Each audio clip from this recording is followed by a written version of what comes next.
Hello and welcome to the joint webinar Applying Deception Technology by and with T-Systems and CYBERTRAP. In the next 3/4 of an hour, two proven experts will explain the function of Cybertrap and the effectiveness of deception technology to you. Namely, Thomas Masicek, Head of Security and CSO of T-Systems Austria, and Ronald Schmidt, Head of Solutions Engineering at Cybertrap. The originally announced co-founder and CTO of Cybertrap, Avi Kravitz, is unfortunately unable to join us today. Before I hand over to Thomas Masicek, a few organizational remarks. And the webinar will be recorded for quality assurance and further distribution, but no personal information will be recorded. Furthermore, you may have noticed the question section. Here you can ask questions that come to your mind during the webinar. We will collect these questions and answer them at the end of the webinar. And if there is no more time for this, we will contact you personally after the webinar. And now I hand over to Thomas Masicek from T-Systems and wish you a very informative webinar. Yeah, thank you. And a warm welcome also from my side. At the beginning, I want to give you a short overview what you can expect from this webinar today and what it's all about. Yeah, today it's all about deception services. First of all, I want to give you a short overview about the current landscape of threats which we are facing with and why we need advanced defense technologies to be able to defend all those attacks. Secondly, we want to give you a clear picture of how deception technology works and what you can get out of it. We will give you a short live demo of Cybertrap within all the solution, the parts, how you can get a feeling about this solution works and how you can integrate it into your organization. And last but not least, I want to give you a short overview about how T-Systems and CYBERTRAP work together in collaboration and to be able to make your IT more secure. But at the beginning, I want to give you the short overview about the threat landscape. Yeah, I think you all know what is going on the dark web and on the hacking as a service threat landscape. The number of attacks is really growing fast. 2017, we experienced only 4 million of attacks per day to the Deutsche Telekom network landscape. But in 2019, we have more than 46 million. Therefore, year over year, we have a growth of 300% of attacks. Therefore, the probability that you get affected by a cyber attack is much more higher in 2019 than compared, for example, to 2017. Why this is the fact? Hacking as a service is a huge business model. It's growing faster than other services in the dark web. And therefore, cyber attacks are getting more and more mature. Therefore, the criminal organizations are implementing quality management. Their malware they are generating is more and more mature, more quality proven, and therefore also more effective. And there are also lots of new threats, like, for example, fileless malware, non-malware, and also mobile malware. Therefore, the probability that you can get affected by an attack is much more higher than compared to the years before. And also the attacks to hardware. For instance, take a look on Spectre or Meltdown. Is getting more and more also on the hardware side. Therefore, it is also a potential threat that your hardware you're using is compromised and used by an attacker. Yeah, some of you probably would say such slides I've seen also in 2017 and then before, but it is still valid that it takes more than 200 days to identify a hacker if you do not have the right solutions in place to be able to identify them. We had almost last week one incident response case where the attacker had the possibility to stay in the customer networks for more than 2 years without getting any knowledge to the company who was affected. Only an external governmental institution informed them about the leakage of sensitive data. Therefore, 63% of the companies learn from third parties from outside that there was a breach and data of them got lost. And it is also important to know that the remediation phase mostly takes longer than 9 months, because, for example, if you take a look on golden tickets in Active Directory, it takes a long time to get every part of the successful attack out of your network infrastructure and to be able that your infrastructure is safe again. But why this is so difficult today to be able to be well prepared for an hack? If you take a look on the cyber kill chain, this is the procedure every hack is all about. It starts with an evaluation phase, the reconnaissance phase. Therefore, the hacker is trying to get information about your IT infrastructure to find where are some weaknesses, where are some points he probably get into your network. If he has identified one possibility, the hack is delivered. This can be probably a phishing email campaign. This can be also a direct hack to a web service which is vulnerable. But also in this case, normally there is only the initial infection. Therefore, one service is infected and therefore only one component is in this case compromised. Afterwards, the command and control phase is started. Therefore, the hacker is installing his infection, and the malware which is installed connects to the command and control infrastructure. And also in this case, we have only one infected component, therefore a huge amount of time where we can identify it and do something against. But afterwards, the hacker is normally spreading within the network, therefore is doing a lateral movement, trying to infect more components of your network, and afterwards to be able to exfiltrate data or, for example, do what he wants. This can be also a crypto malware, encrypting all your data. But this is the really important phase, because now the damage is getting really high. And afterwards, as I've already explained, most of the hackers stay within your network for a long time to be able to monitor all your activities and your new data and new systems within your network. But what will deception services do? Deception services tries, on the one hand, to give the hacker an alternative target, which is probably more attractive than your production one. And if you are able to deflect the hacker in the first phase, in the reconnaissance phase, to give them a better attack target than your own infrastructure, you have the possibility to prevent damage. But even if the hacker is already in your network, you can also give them multiple possibilities to prohibit his spreading within his network by putting some decoys and lures in your network to be able to bring him into the Cybertrap deception platform. Yeah, but what is there behind and how it works will be explained by Cybertrap, our partner. Cybertrap, a European cybersecurity company founded in 2015 as a spin-off of SecConsult. Cybertrap is a partner of T-Systems, and it's important to know that all of the Cybertrap services are fully integrated within T-Systems Security Operations Center services. Yeah, now I want to hand over to Roland to give you a detailed explanation about how Cybertrap and deception services work, and yeah, what it's all about. Roland.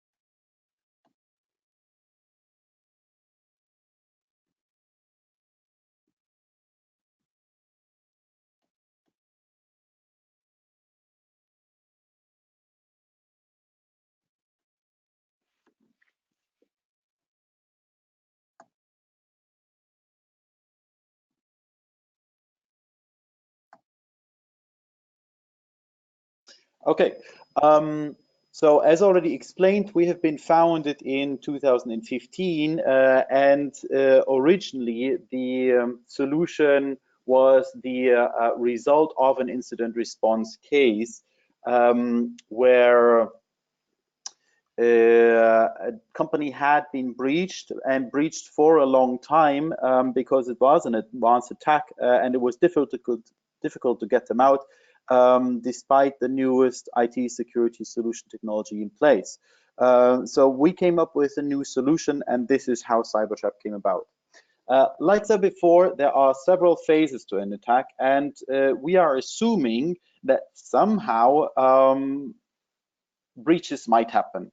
So it is sometimes a bit of an unfair game. The defensive side always has to be 100% right, and the attacker just needs to find a loophole. So we need to assume a loophole will be found, and usually nowadays attackers are not trying to attack so much technology as more they're trying to attack humans, because humans mistakes will be made sooner or later. So we're assuming they get in, and again, then the next phase is this recon phase. So it basically means the attacker is trying to look inside your network, what is there, because he has a specific goal. So the initial machine that he has been breaching is not the target where he would like to do the damage. So he does the recon, he spreads to the next machine, does these steps a couple of times in a row until he finally reaches his target where he can do the damage. And this second phase, the recon phase, is actually the most dangerous and the one that takes quite a long time for him. Because imagine it's kind of like he's breaking in, but he's somewhere in the darkness. He doesn't know exactly where he is. He doesn't know exactly how to get to where he wants to go. So what he needs to do is he needs to knock on some doors. So he needs to knock on some doors and open some doors and check, where am I, where can I go to? And this is exactly what we're using by placing lures inside the system. So these lures is kind of like a bait or like a tripwire, and this is what the attacker will take to say, oh, okay, great, I found the next stepping stone for my attack. I found a device that I can reach, and he's going to move to it.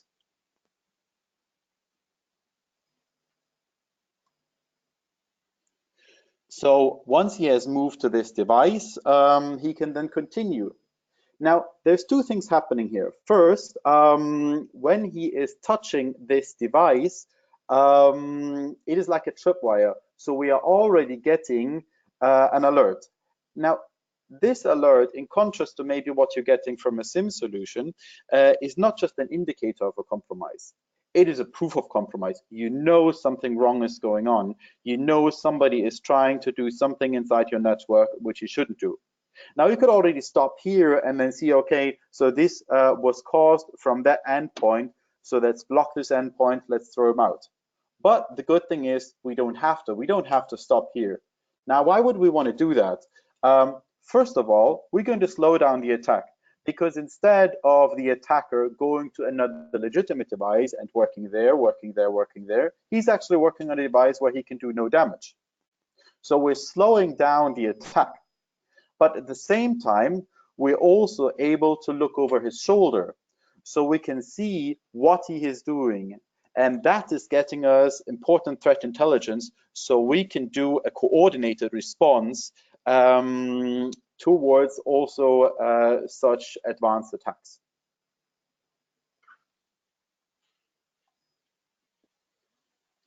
All right, on the next slide, we can see a very common question that we get. So you might be thinking, okay, well, then this decoy, isn't it just a honeypot? Yes and no. There are some similarities between honeypots and deceptions, and there are also very big differences. And you can't replace one with the other. So for example, as said in the introduction, T-Systems has a very large network of honeypots internet facing, and what they can do is they can see how many attacks are coming in. They can scan for what new tools, what new malware is out there for some vulnerabilities. So you get a lot of threat intel through that. But usually this is working at the perimeter, and usually this is going against automated attacks. So once a manual attacker sees he's on a honeypot, he's not going to continue to work there. Now the focus of deception is more internally. So in order to work with deception, he already needs to breach the network. He already needs to be inside the network. So of course, then we want our solution not to be fingerprintable because we want to see what the attacker is doing. And also, we don't rely on vulnerabilities. Instead, we are using lures. That way, for example, we can also find out where there have been any credential thefts. So as you can see, the technologies are very different, and also the use cases.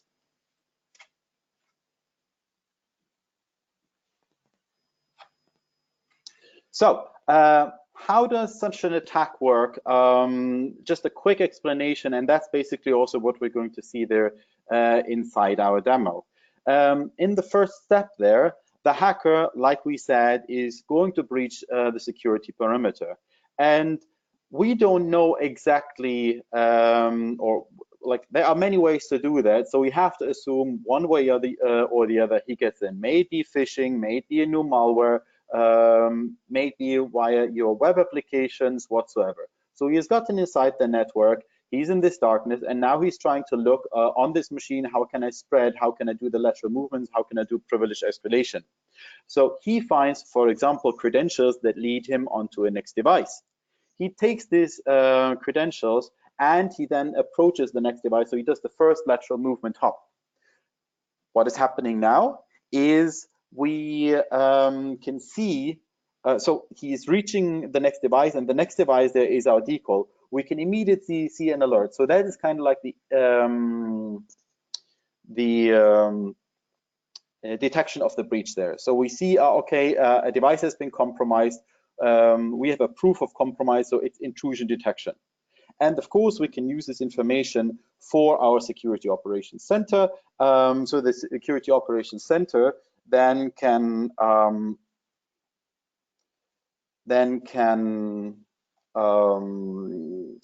prioritize other alerts that are relating to this particular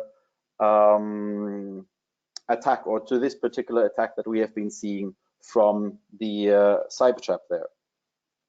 Now again, going beyond that, we just don't stop and throw him out, but we can actually say, okay, dear attacker, keep on working, and he is deploying there his backdoor, and we can then see, okay, what tools is he working with, how dangerous is he, and this is some important information there for our risk management. Once risk management has gotten enough intel, then they have the possibility to decide in a coordinated way how to react to that. So for example, they can feed the threat intelligence that we have been gathering, and they can feed it there into our antivirus, for example. So you can say, okay, we have gotten a new signature, please check on all other devices, please clean all the other devices. Also, we can feed more threat intelligence there to the security parameter. So for example, IP addresses.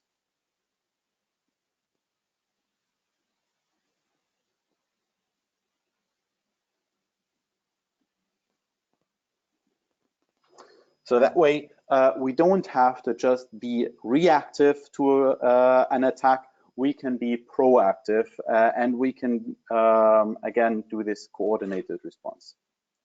All right.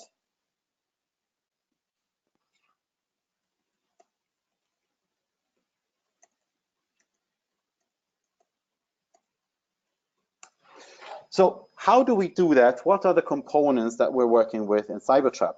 Now, if you look to the top right there, we're having our dashboard. So the dashboard is, you could say, the central component, which means there, on the one hand, we do get the intelligence, we see what is going on, we get our alerts, and on the other hand, we can manage our decoys there.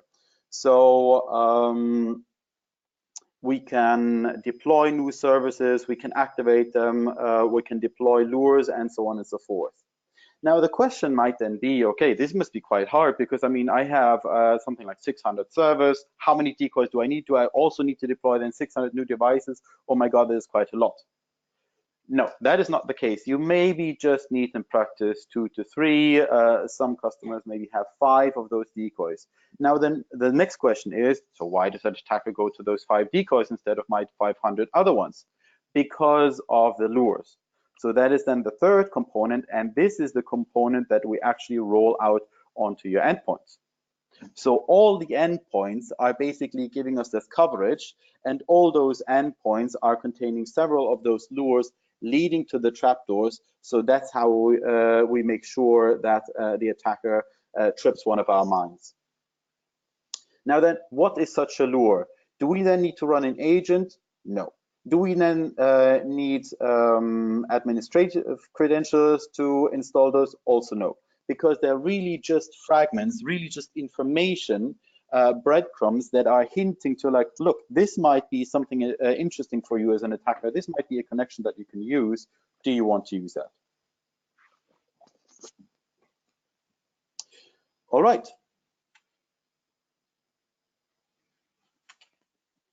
Let us then see this part in action there. For that, we're going to switch the presentation.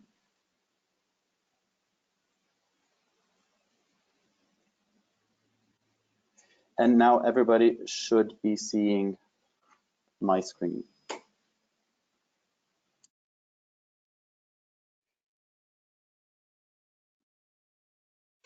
So before we go through this attack that I already explained on the previous slide, maybe just a quick introduction to the environment that we're going to be using here. So as you can see, I mentioned before the dashboard. The dashboard is an easy to use web interface here. I'm just going to log in, and there I can show you the environment that we're working with.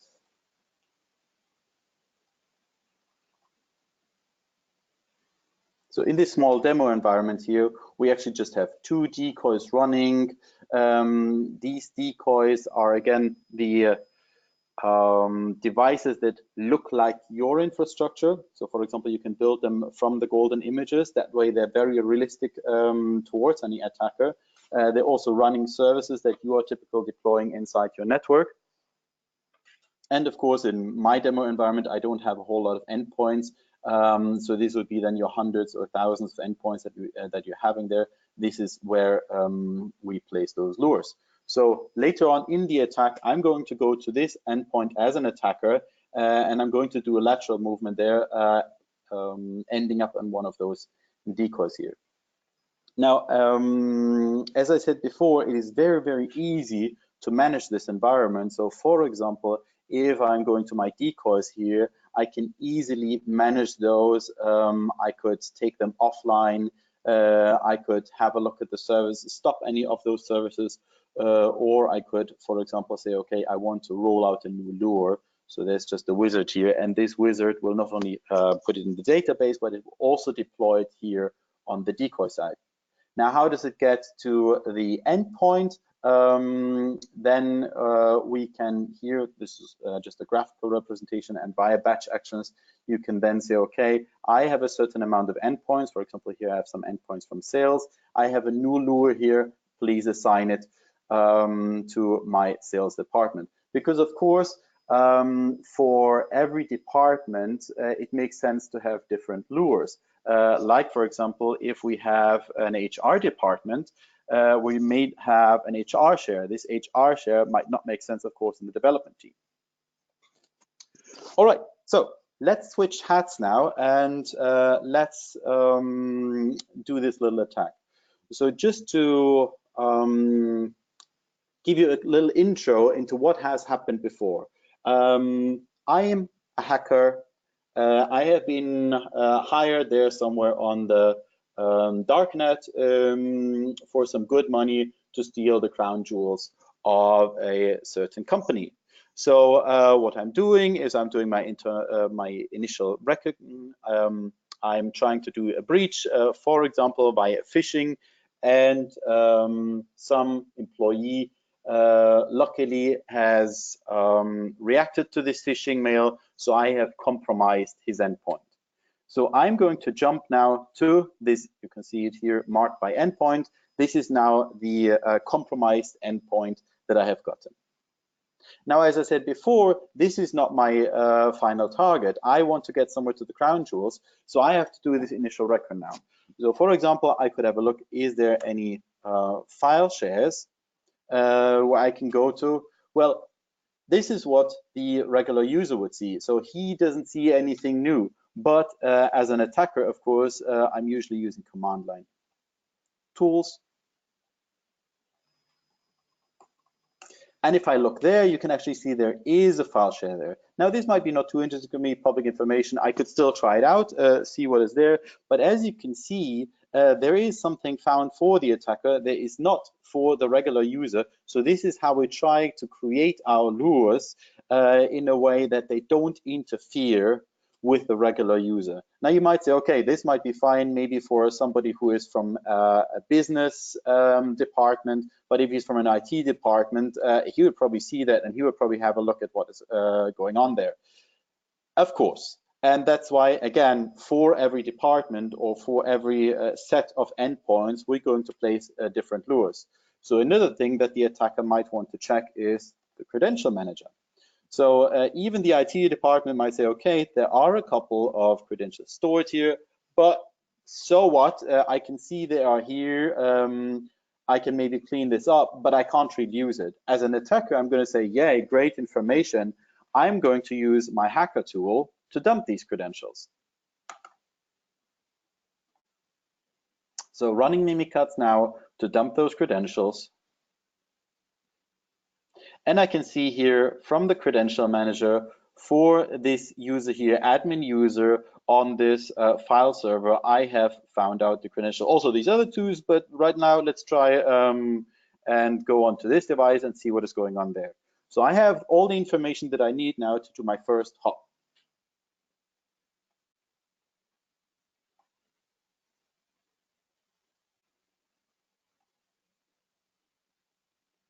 So admin is the user. I'm going to use my password here.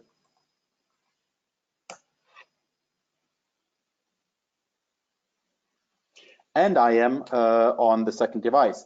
I'm not going to, or I'm going to leave this smaller here so you know, oh, okay, so we are on the endpoint, and from the endpoint we have done list lateral movement here.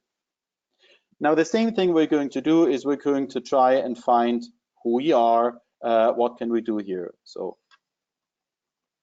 I can look for who I am, and this is a file server. Maybe let's already have a look here. Whether I can find something useful for me. So we said we're after the crown jewels. We could also look for any batch files. Sometimes they might contain some more credentials stored inside them. So for a next hop, but we can see, oh wow, there's already the crown jewels here. Now in reality, again, there would be a couple of more hops in between, and maybe we have not found the king's crown, maybe we've only found a small necklace, but in our case, let's say that's enough for us already. Now the other thing though that I'm going to do is, because I want to get to the king's crown eventually, is I'm going to try to persist myself. So I'm going to use or load my hacker tools on that, so that next day, of course, I also have an end of the day. I don't work 24/7. Then next day, if I get back to like continuing my attack, I don't want to start from the endpoint. I want to start from the file server already. So I'm going to load some remote access tool onto that one that gives me immediately access to it. So let me just get my tool here.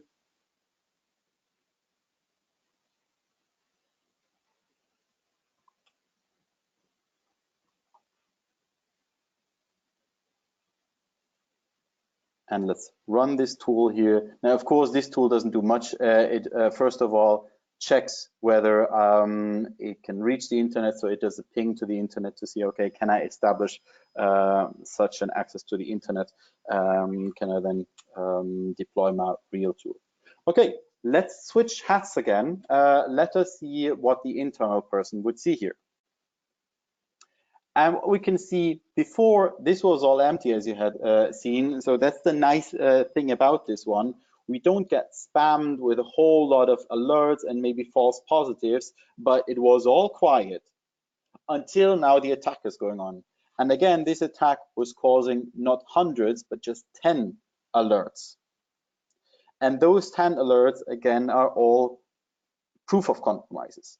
So this is not something where you can say, oh, maybe something has happened here. No, we know something is going on here. We need to investigate. That's again what I said before. We can now give this information also so we can export it. We have an API there, for example. We can send it on via syslog to SIM solutions, and then a prioritization can be done with those other tools. So I'm going to look a bit closer into these events here. And the first thing that I see, and this happened here already when I approached this device. So even before I did any manual actions, I already know the target of the attacker. I already know the source of the attacker, so which endpoint was breached, and I already know which tools he has been using to do this attack. So in this case here, he was using this RDP connection. And then the next information here, I can see what he is doing. So I can see, okay, he's starting the command line, he's checking out who he is, and oh my God, he's looking for the crown jewels. So I can see this is not an opportunistic attacker. This is somebody who has a goal in mind.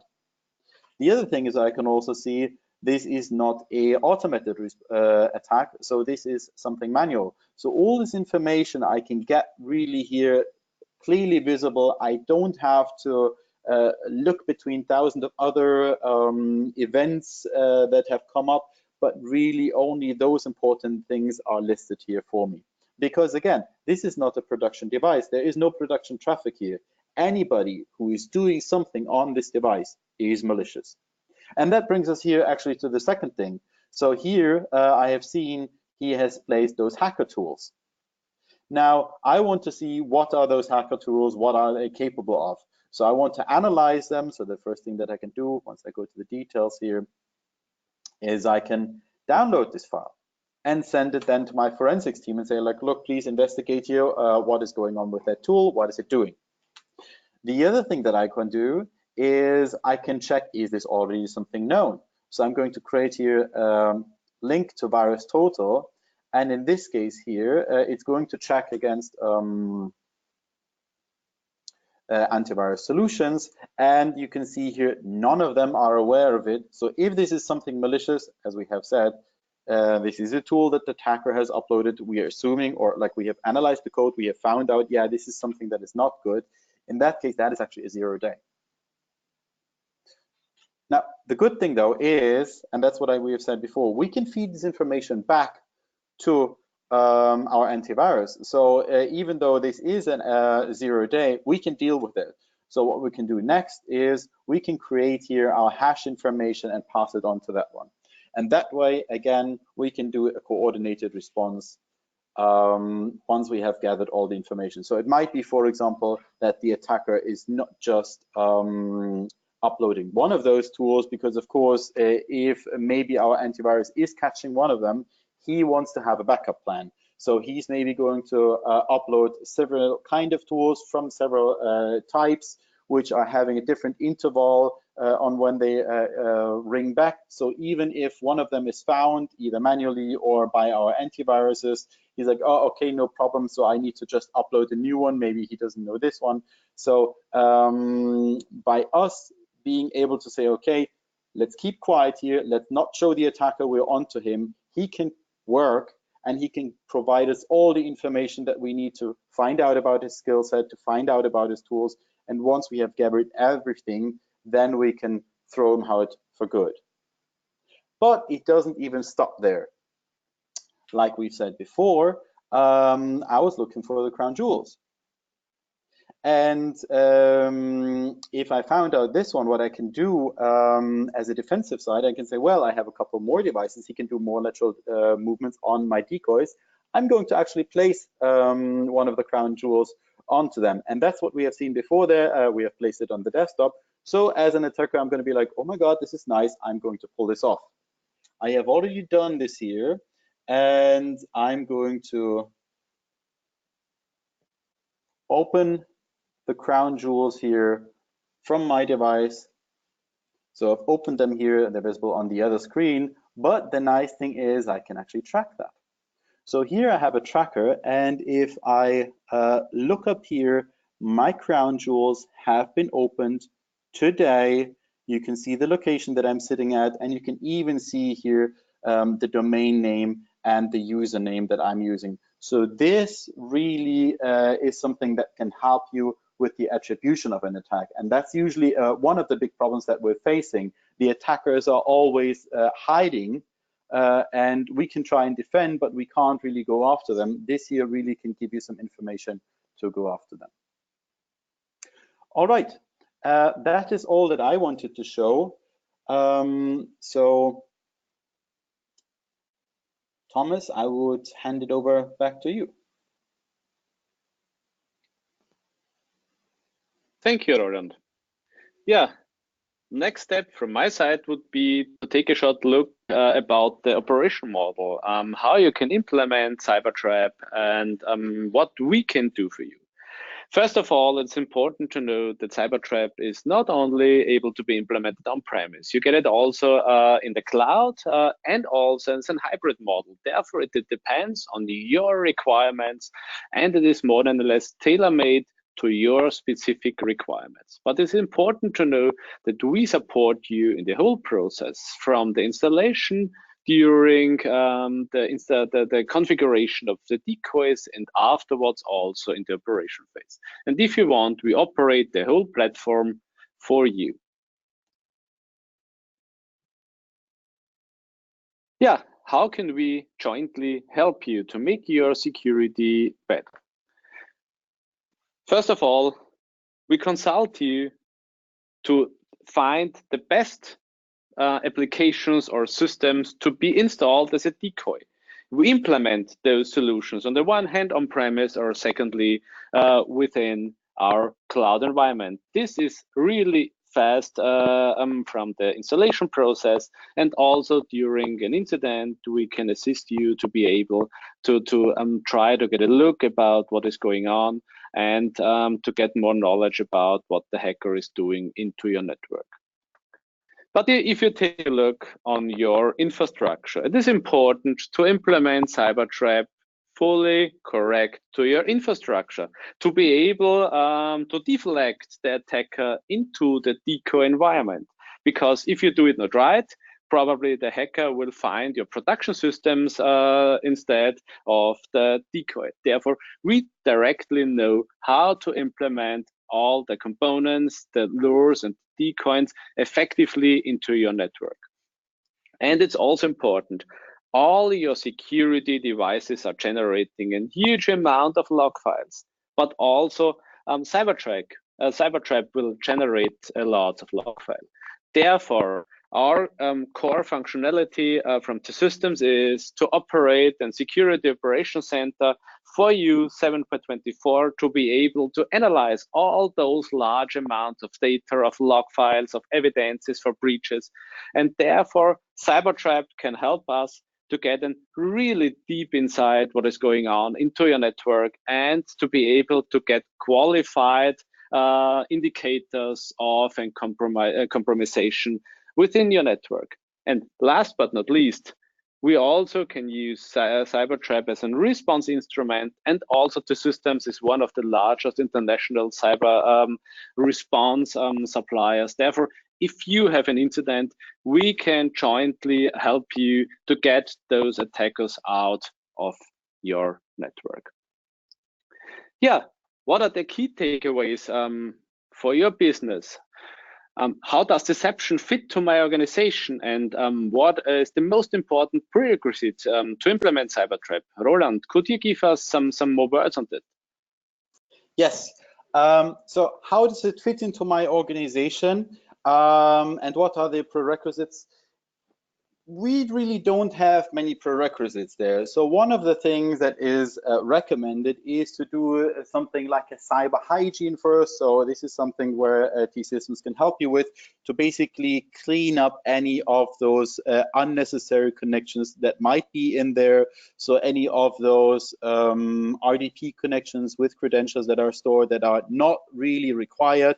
This is something that should be done in advance.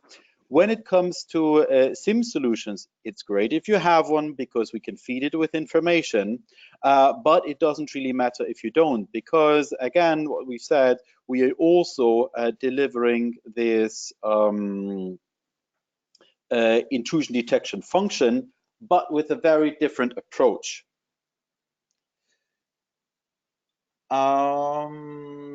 Yeah, how does it fit into my organization? The good thing is it is very easy to install, but actually there is the next question there, so I guess we'll get to that one in a second. Yeah, indeed. I think all of our participations will want some information about how is the installation process going on and how long it takes to implement Cybertrap. Is it easy? Is it difficult? Is it a fast process? Can you give us some insights to that?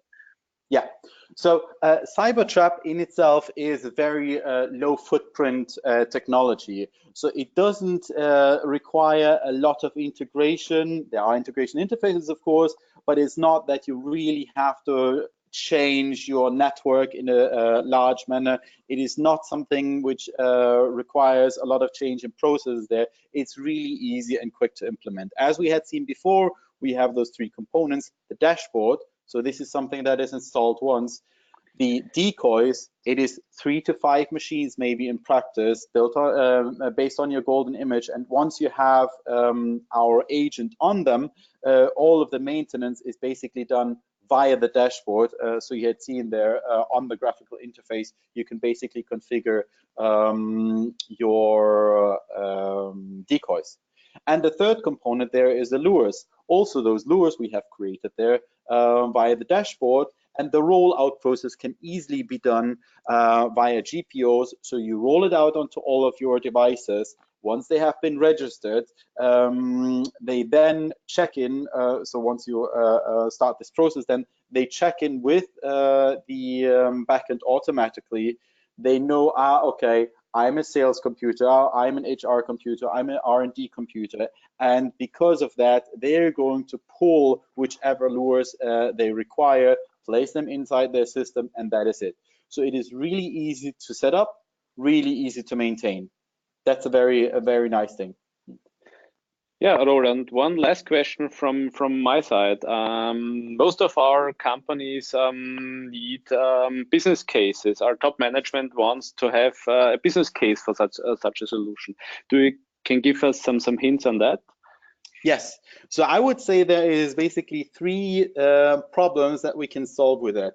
Number one, I don't know of any IT security organization these days who says like, oh, we have a lot of resources, we don't know what to do with our time. Usually they're underwater. So this really helps to give them some space. This really helps to reduce their workload because they can focus on what is important by giving them those proof of compromises and not have them sift through tons and tons of alerts that are that can be neglected maybe. So that is business case number one, or that's the advantage number one. Number two, you actually or all your other security solutions that you have there benefit from it. So you increase the value of what you have already purchased. Like we have said, your antivirus, it doesn't really protect against 0 days, but if we can feed it with individual threat intelligence, like the signatures that we have gotten out of the Cybertrap, we can also defend against those. And the third thing, it is going to make it a lot easier and a lot faster once you have had a breach. Like we've said, or like we've seen initially, it can be more than 200 days until something like that is actually perceived, until we detect it. This can be drastically reduced, and also the time to reaction, because we gather this threat intelligence, we can give the risk management some good intel, and that way they can make an informed decision on how to quickly remedy the situation. Yeah, thank you. Last but not least, what is your benefit of T-Systems and CyberTrape together, and what does it cost? The implementation process and also the cost depends on the size of your company, the number of endpoints, and also the number of decoys you want to deploy. For this, we have our specialized sales expert, Siegfried Schauer. You can contact him every time, and he will give you all the details behind also the order processing and also some indicating offers that you can get an estimation. What is the cost for you, for your company in detail? Yeah, thanks from my side. I hope it was an interesting webinar for you. And if there are any additional questions, please do not hesitate to mention it on the chat. Thank you.